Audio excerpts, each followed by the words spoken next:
Hey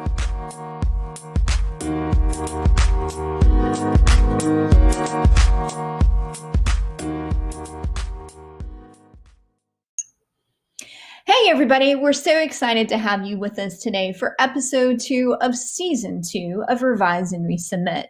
I'm Dr. Kim Bissell, the Southern Progress Endowed Professor in Magazine Journalism and the Associate Dean for Research in the College of Communication and Information Sciences at the University of Alabama. And I'm Dr. Annalisa Bowen, an assistant professor in the Department of Communication Studies, also at the University of Alabama, and we both work in the Institute for Communication and Information Research, or the ICIR, at UA. You know, one thing that was really cool from season 1 of our podcast and now into season 2 is just how many areas of inquiry our UA, CNSC, and IS faculty are involved in. It's not really surprising in some ways because there's just so many things out there to research, but I think our faculty are not only interested in really important things, but they're also approaching their research in some very cool ways. Today's guest is no different. Today, we are going to take a turn down the path of nonprofits and discovering what it really means to be engaged. I'm not talking about like all the single ladies out there and putting a ring on it, but like being engaged in doing our work. And through this engagement, we're also going to be talking about mindfulness in research. You know, I think that mindfulness and self-care have found their ways into being like buzzwords, at least to some extent. Being mindful about mindfulness, well, that's the key. And that's one of the things that we're going to talk about. Today, we talked to Dr. Laura Lemon, an assistant professor in the Department of Advertising and Public Relations, and she's going to tell us more about her path to the University of Alabama and how she wound up doing the research she does now. We are thrilled to have Dr. Lemon with us today, and we hope you'll join us in extending a warm welcome to her. Welcome, Dr. Lemon. Thank you so much for joining us today. Happy to be here. So, Laura, first, can you tell our listeners briefly about who you are and where you're from? Absolutely, yeah. I am originally from Colorado and currently work here at the University of Alabama in the Department of Advertising and Public Relations. My degrees are from undergrad, Pepperdine University. My master's degree is from Colorado, University of Colorado at Denver. And then my Ph.D. is from University of Tennessee. Okay, so I have to ask, you got your PhD from another SEC institution. What does that mean for rivalries or internal polls for one school or another? Do you get grief from your Tennessee friends about being in Alabama? So no, because my Tennessee colleagues went to Bama. So it's a lot easier for me and definitely root for Bama. But I will say, honestly, at the end of the day, I'm an NFL gal. So the Denver Broncos are my team. All right. So next, can you give us an elevator pitch on your research? Sure, yeah. I'm a qualitative researcher, specialized in qualitative methods, and I investigate internal communication and employee engagement under the umbrella of public relations. To better understand the employee experience, oftentimes we assume our employees, we aren't strategic about how we communicate with them, and they get missed from the overall strategy. And so I'm interested in investigating what is the employee experience and how can practitioners craft meaningful messages to increase engagement and hopefully make the workplace a more wonderful place to be. Okay, so you're coming from ad PR, but I'm going to ask you to step into the journalism realm just a little bit. If you had to come up with a headline for one of your most interesting findings, what would that be? So I thought about this, and I have two. Okay. So I had to pick one of the two, and the one I'm going to go with is that being engaged is about doing more than what is asked. And so what that means is that if you do what is expected of you, what's in your roles and requirements, then you are assumed to be disengaged. Wow. So what does that mean for job burnout and overworking and creating sort of unhealthy work environments? But that particular finding came from my dissertation. So I'm not going to ask if you had a really terrible job environment at one point, but how did you get into this type of research? So, well, I was an employee for many years prior to pursuing my PhD. And initially, so my background was a practitioner. I spent 7 years doing public relations for nonprofits in Denver, Colorado before I went and pursued my PhD. So I thought going into graduate school that I was going to be interested in nonprofit public relations because that was my background. Second semester of my first year, I read my first employee engagement intro comm piece and was like, boom, this is my area. I just immediately fell in love with it.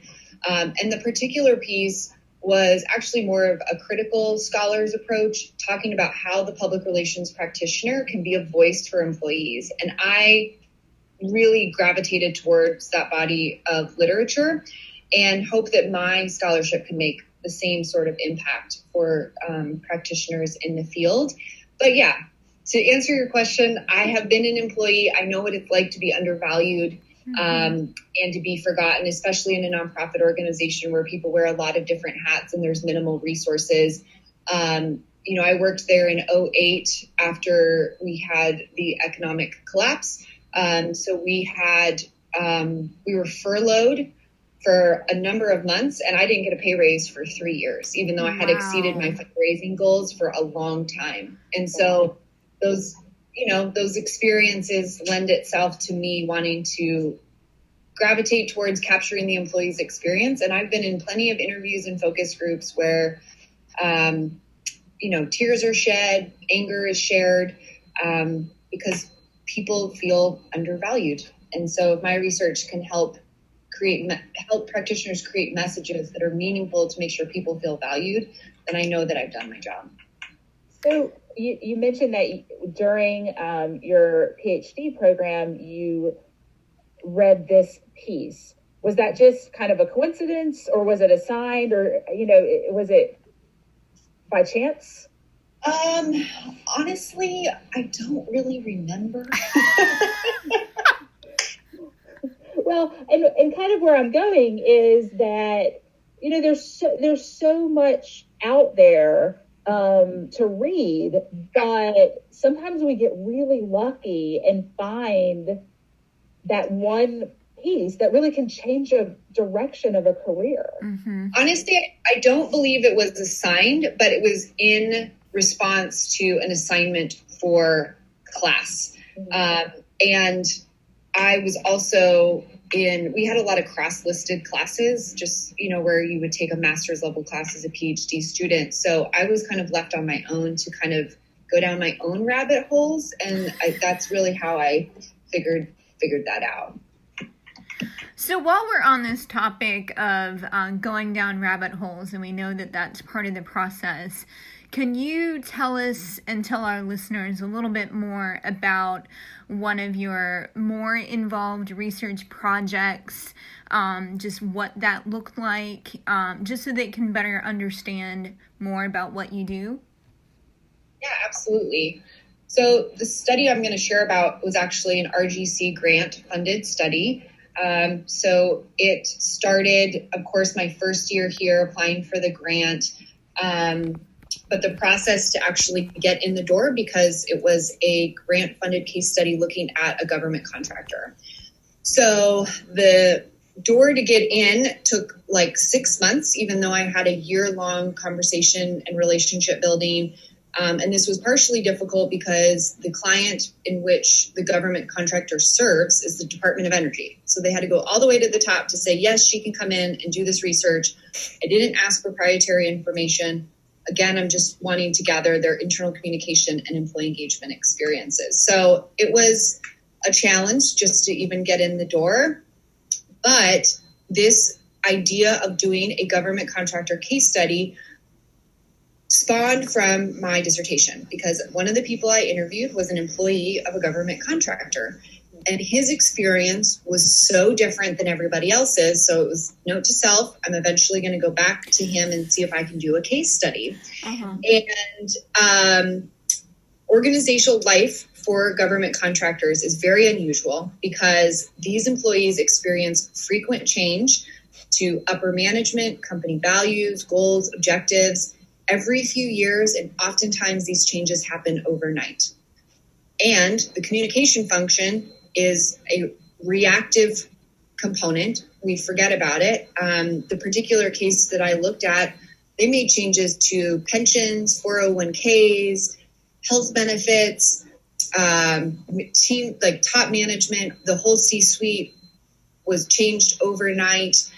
And so they were left with a lot of disengagement and some interesting components of commitment to the company, not so much to the overall consortium that has brought these entities together, because a lot of them are career employees that have been there 25, 30 years. So it was a really interesting space to study internal communication and employee engagement. I had 2 different sites, 77 participants. I did 4 focus groups in the site in the Southeast, and then I did 3 focus groups at the site in the South. So 56 participants, and then I did 21 interviews. I collected data in a month. Oh my goodness. Like from 5 a.m. to 4 a.m.? Well, part of it because I had to travel. So the focus groups that were done in the southern location were done over 2 days. And then I did 10 interviews in the midst of that. And then the same thing for the Southeast location. So as a qualitative researcher, it was a lot. And the last day of data collection, I think I did 3 focus groups and 4 interviews.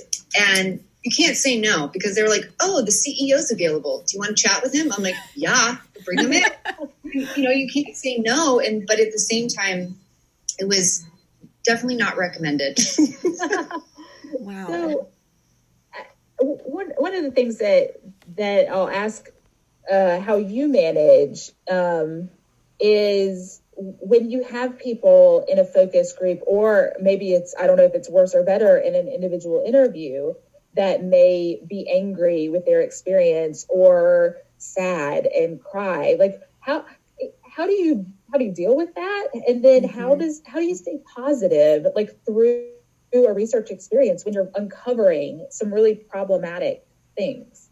Sure. So the first question is, I think oftentimes focus groups and interviews are therapeutic for my participants because they've actually can share with somebody who's a third party. They can be open, they can be honest. There's no implications for their honesty. And so there is in some way, maybe some healing that happens for them just by being able to let out what's been on their chest. I have to be an active listener and really be present in that moment with that person to let them know that they are being heard, and that I will do my best with the information that they shared to make recommendations for the organization. So no matter what study I do, I always develop an executive summary that gets submitted to my participants to say, hey, this is my insights. Thanks for being a part of this. If it's a case study, I'll have specific recommendations for my client on what changes they can make. If it's an interview study, I just put together my just key insights. You know, I take out some of the academic jargon and just make it really manageable for a practitioner. And one thing that happens in the focus group, and this happened in one of the focus groups, is there was a gentleman. He was on the laborer side. So I tried to capture in those focus groups non-management employees. So I didn't want the power dynamics in the room. So I had hourly and salary, but no top management. So we could have somewhat of a homogeneous group so they could be willing to be open and share. And one gentleman had been there for 29 years. And definitely kind of derailed the conversation about his benefits. I'm not an HR scholar, so that really wasn't as relevant to me as the communication aspect. So part of being a good moderator is to let the people feel heard, but then also make sure that you can steer the conversation so that you get the data that you need during that time. As far as staying positive, first thing, I'm really motivated by the fact that my research can make a difference. I'm in an applied field, and even with my case study, I sent them my final summary, my executive summary, with very tangible recommendations. And the feedback I got was that we're actually making those changes. We've restructured our internal communication, and we're seeing a difference in our engagement. And so for me, that is so rewarding for the work that I do, beyond just, of course, being published and being recognized by my peers, but that it's actually making a difference in my clients' workspace. And the other thing that I incorporate into my work is a very strong mindfulness practice. So I wrote a piece on this as part of my dissertation, incorporating mindfulness meditation as a way to attune and stay present in the moment. And so I've incorporated that as part of my entering into the field as well as exiting the field. I'm a big proponent on trustworthiness checks and quality as a qualitative researcher. Let's bring out the spreadsheets, the audit trail. I can tell you exactly how I got from A to Z and all the steps in between. And one of the things that's really helped me remain positive and engaged, especially when collecting high-level data, is my mindfulness practice. And what I'm hearing from you is that qualitative research is not just, hey, I'm going to go talk to some people and show up and wing it. No. And I think that there's kind of a perception of, since a lot of us, we're having a conversation right now and we're not like super prepared. We're all just, colleagues and conversing. Mm-hmm. And so isn't that what an interview is like? And it's not, it's so much more. But it's interesting you say that, because we, by nature, human beings are constantly interviewing. Did you try the new restaurant? How was the movie? Mm-hmm. Have you been to that new grocery store? Do your kids like your school? You're constantly asking questions out of curiosity, but what we don't sometimes understand is that the research interview is very different than how we inquire and exchange questions in our everyday lives. Mm-hmm. So, Laura, from what you've described so far, it sounds like you are working alone, like as the researcher in the focus groups that you're running or with the interviews you're conducting. Is there a space for collaboration? Do you collaborate with others? Do you work with others in different disciplines? Can you talk to us a little bit about that? Yeah, absolutely. So qualitative research is collaborative. You just have to be very intentional about your collaborative approach.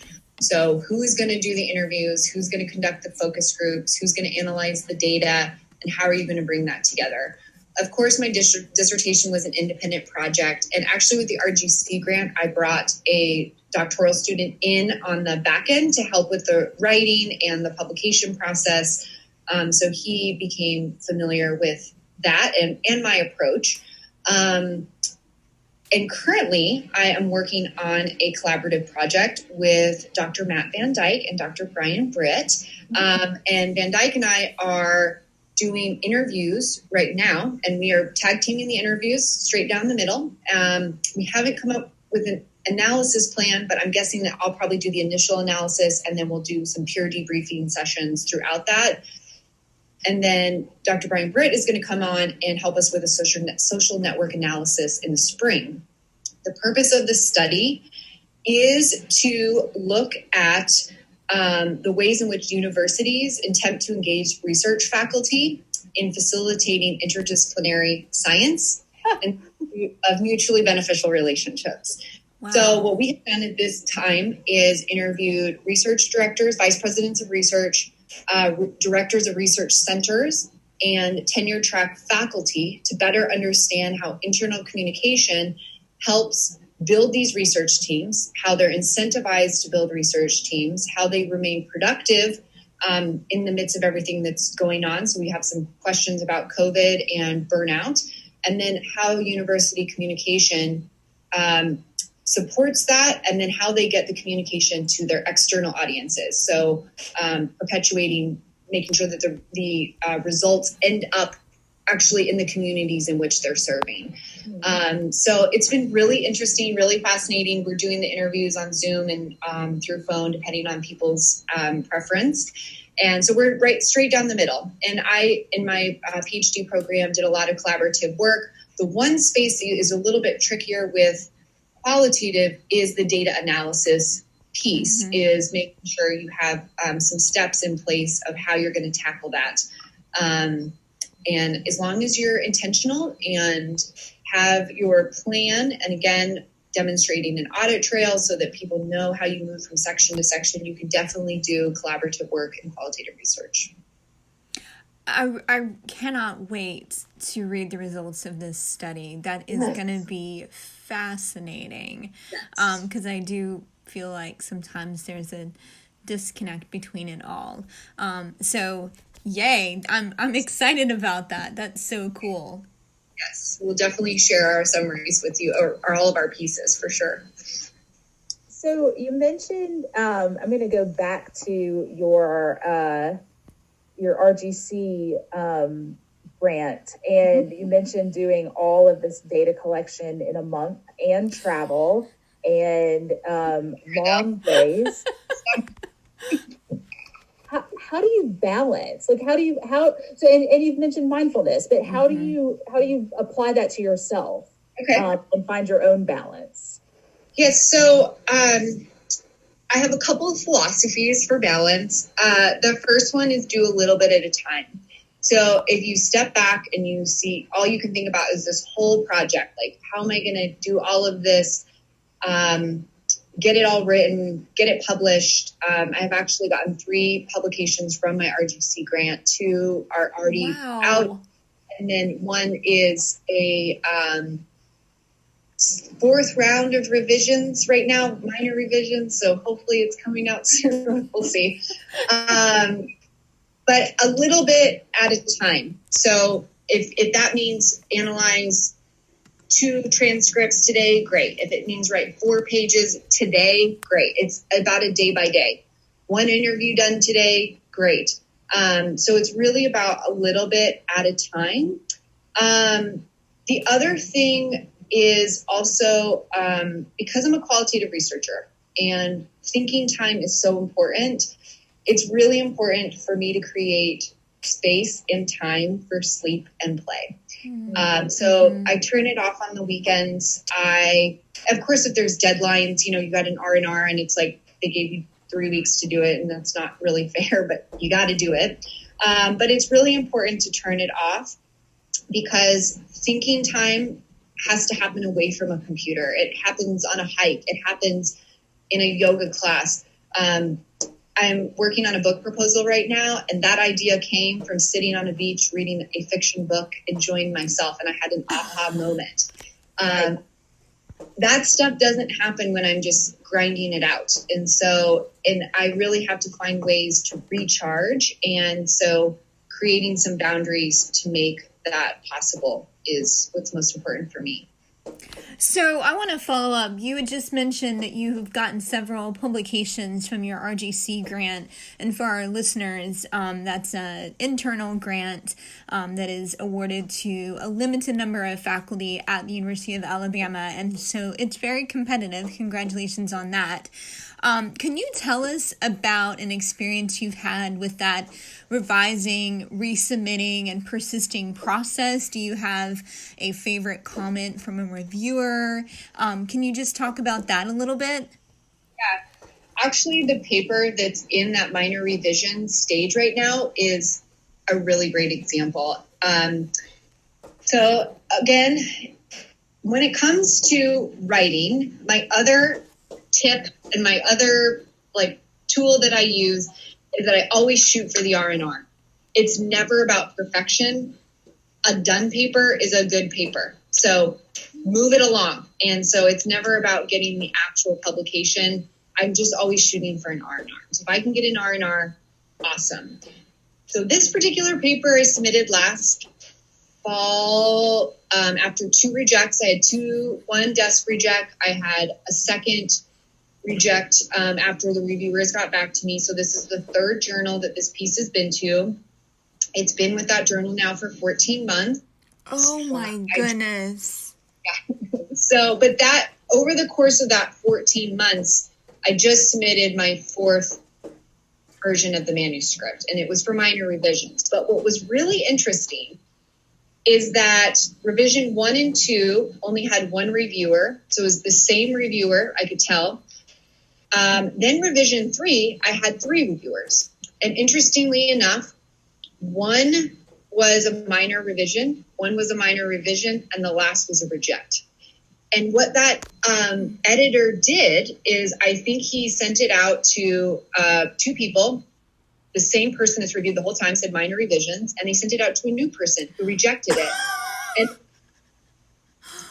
And instead of listening to that reject, he resent it out for a 3rd view on the piece, and that person had minor revision. And so I was so grateful for him to strive for objectivity in a very subjective process. Mm-hmm. And so then when he wrote me back, he said, I'm not listening to the reject. I'm only going to look at how you responded to the other 2 reviewers' comments. And it was, I mean, we all know that this process can sometimes be a crapshoot, but it was so nice to see somebody really striving to do the best in that particular situation.